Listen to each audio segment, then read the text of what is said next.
Non esiste nessun grande porto degno di questo nome che non abbia la capacità di smaltire, di arrivare a smaltire almeno il 25-30% via ferrovia, perché è il segnale che è capace di raggiungere mercati molto più ampi di quelli suoi regionali.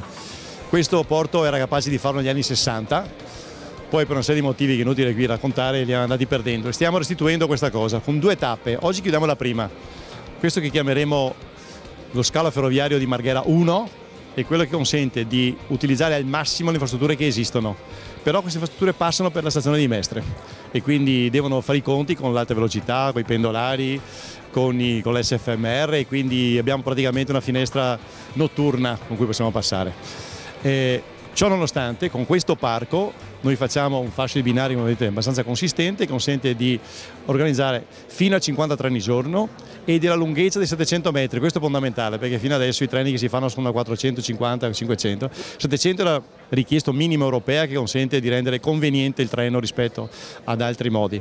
La tappa 2 sarà lo scalo ferroviario di Marghera 2 che abbiamo già progettato in area petrolchimico e che verrà collegato con un binario di 10 km, con un raccordo di 8-9 km a Chirignago, alla linea di Bivi e si inizierà per Padova, per Treviso, per Udine, per Trieste, bypassando, quindi con una circonvallazione attorno a Mestre. Quello sarà il definitivo, però per fortuna adesso abbiamo una riserva di capacità, ripeto, possiamo raddoppiare e triplicare l'attività che facciamo oggi e speriamo che entro questo tempo saremo in grado di fare quell'altra cosa. Da questo punto di vista quindi la strategia è completa.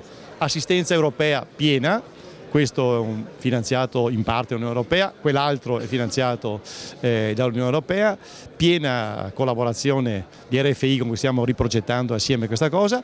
Ultima cosa che sembra strana, sembra più tecnica, siamo diventati anche noi un nodo del sistema di segnalamento e controllo ERTMS, che è quello europeo, essenzialmente un sistema tecnico con cui il controllo del passaggio di treno non è più con i semafori, ma è elettronico automatico che aumenta di far passare più treni uno più vicino all'altro e quindi aumenta la capacità delle infrastrutture a parità senza investimenti. Questo che è consentito ad alcuni nodi soltanto in Italia, noi sarà Trieste, Venezia, Padova come Interporto e Verona, ci consentirà e a spese di RFI verrà finito tra il 2015 e il 2020.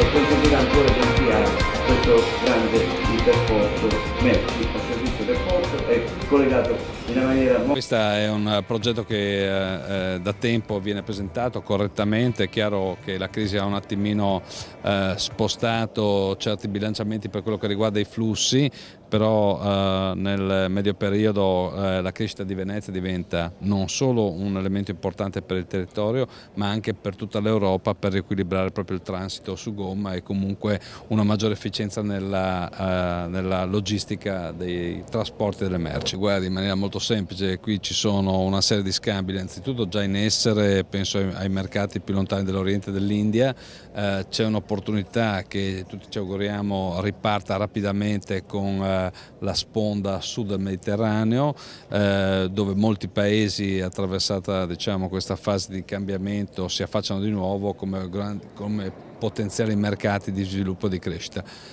Qui c'è l'esperienza, la conoscenza, il know-how, molte aziende del territorio sono già presenti in quei mercati e quindi avere una struttura di scambio che a basso costo e rapida diventa un elemento fondamentale.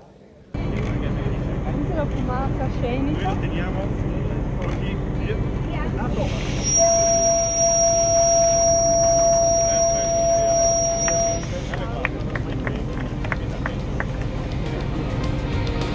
Che ha creato per portare appunto la sua positiva valutazione dell'intervento, quindi vedete un intervento importante.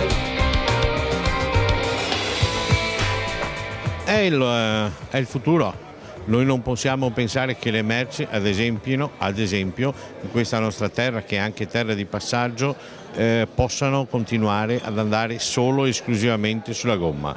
Le infrastrutture che stiamo mettendo in atto, che stiamo costruendo, fra 10 anni saranno insufficienti se non si imbocca un'altra strada, che è quella di far transitare le merci sul ferro. ovvero sulla ferrovia. È per questo che sosteniamo l'alta capacità, ma è per questo anche che sosteniamo interventi come questi che hanno questo principale scopo, a servizio del porto, di trasferire merce sul ferro, di trasferire merce sulle rotaie.